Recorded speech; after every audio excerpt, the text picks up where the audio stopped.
Good morning. 성공한 사람들은 다 아침형 인간이었다. 미라클 모닝 뭐 이런 얘기들 많고, 그게 맞네 틀리네, 자기에게 맞게 해야 되네, 이런 얘기들 있잖아요.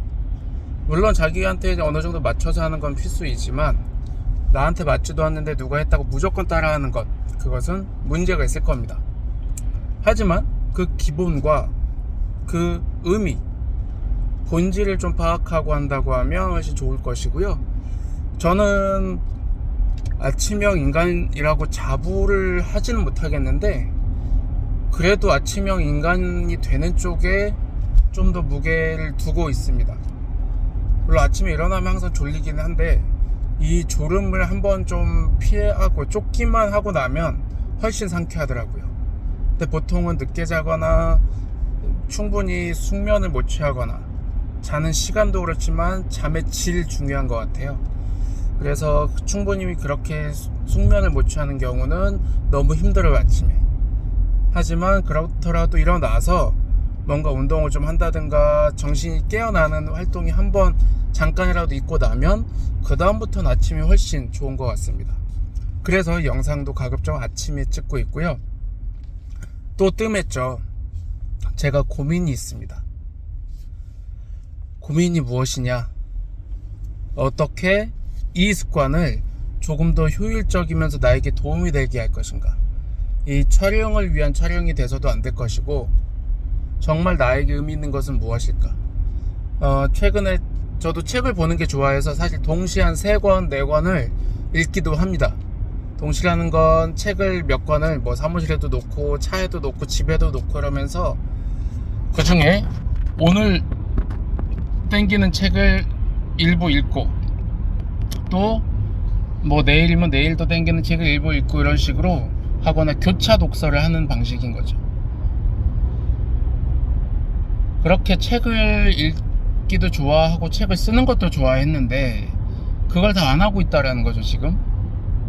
그리고 블로그에도 글을 좀 꾸준히 남기기로 했습니다. 제가 하는 일에 대해서. 블로그는 어떤 수익이라기보다는 그래도 사람들이 유입될 수 있는 채널이자 나름의 약간의 공신력을 얻을 수 있는 채널로 쓰기에는 괜찮다고 하기에 하고 있는데, 이게 꾸준히 안 되고 자꾸 아침에 안 일어나는 문제가 있더라고요. 여러분 어떠십니까?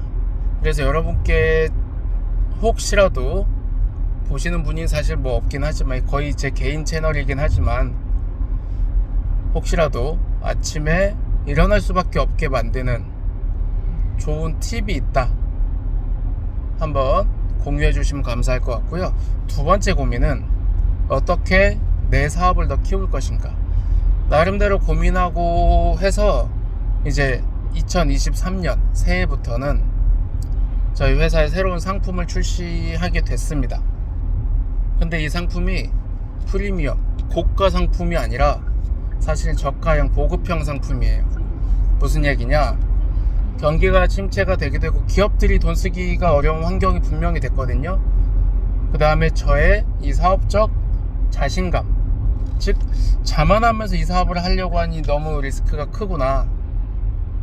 그래서 좀 더 업무의 질은 완벽하되 투입 공수는 줄이고, 그리고 기업 고객의 접근성은 낮추고 하는 방식으로 보급형 상품을 하나 만들고, 이게 이제 유인책 미끼가 돼서 이걸 기반으로 추가 비즈니스들을 만들어가는 방향으로 해보자 라는 것이거든요.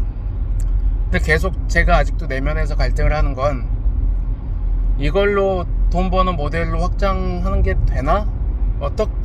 어떻게 하면 되지? 이 고민이죠. 그래서 사실 질문을 확장이 될 것인가? 돈 벌 수 있나? 이거보다는 돈을 버는 모델로 연결을 어떻게 하면 되지? 이 생각을 자꾸 하려고 하는데, 컨설팅 회사가, 중소기업을 상대로 하는 컨설팅 회사가 자본금이나 뭐 이런 여력이 충분하지 않은 상태에서 또 돈 벌 수 있는 좋은 아이템, 방식, 아이디어가 있다면 역시 여러분의 의견도 한번 들어보고 싶습니다. 네. 자, 이런 고민들, 이게 바로 저희 내면에서, 잠재의식에서 고민하고 있는 것들이 될 것이고요. 여기에 답을 찾는 날이 올 거고, 이것은 저 혼자서 떠오르기도 하겠지만 또 이렇게 소통을 함으로써 나타나는 결과도 있을 겁니다.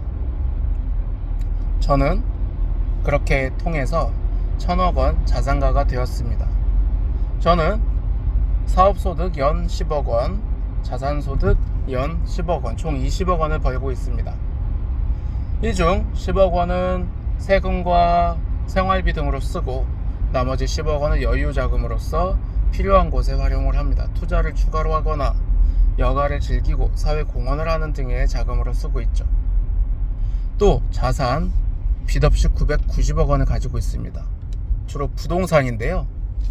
강남에 알짜 빌딩, 그리고 호텔 펜트하우스를 하나 가지고 있고 골프장 회원권이 있습니다.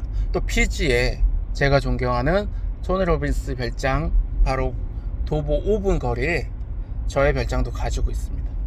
거기서 저도 제 사업의 성공을 바탕으로 해서 새로운 사업가들을 돕는 비즈니스 마스터리 프로그램을 운영하고 있죠.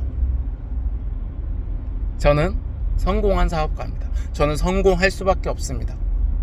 저는 이미 성공했고 더 큰 성공을 향해 나아가고 있습니다. 저는 사업적인 성공을 위해서 부를 함께 창출하고 사업의 번영과 번창을 함께 만들어가는 그런 성장 마인드와 재능이 있는 사람들을 끌어당깁니다. 저는 직원 100명을 거느린 회사 대표입니다. 이들을 통해서 수익은 자동화되어 있고 매출과 이익은 더욱더 커집니다. 그래서 저의 부는 무한히 순환하고 저와 함께하는 팀들도 제 주변의 사람들도 무한한 부를 함께 키워가고 얻습니다. 저의 말 한마디가 저를 포함해서 우리 가족 그리고 저와 함께 대화하는 모든 분들에게 치유와 영감을 전해줍니다. 저는 내 내면에서 끊임없이 유능한 아이디어가 샘솟고 또 무한한 부가 샘솟는다는 것을 알고 있습니다. 저는 무한한 부를 창출하고 무한한 부가 나를 통해 흐르는 것에 감사합니다. 너무 감사합니다. 저는 성공한 사업가입니다. 자동화된 수익을 벌어들이고 있습니다. 또 저는 새로 분양받은 아파트에 입주한 지 1년 만에 모든 대출을 갚고 온전한 소유를 하게 됐습니다. 전에 살던 집도 아주 좋은 타이밍에 분양받은 집으로 이사가기 전 모든 잔금을 안전하게 치르고 좋은 가격에 팔아서 그 자금으로 안착을 했습니다. 부동산 아줌마가 어떻게 이렇게 빨리 내놓은 지 일주일 만에 이렇게 역대 최고 가격으로 집을 팔 수 있어요. 너무 대단해요. 라고 외치는 모습을 상상합니다. 저는 연초 집을 내놓고 빠르게 집이 나아가서 모든 집에 대한 문제들이 순탄하게 해결되었습니다. 저는 그렇게 안정적인 환경을 가지고 우리 가족과 더욱더 큰 꿈을 만들어 가고 있죠. 저는 1,000억 원 자산가입니다.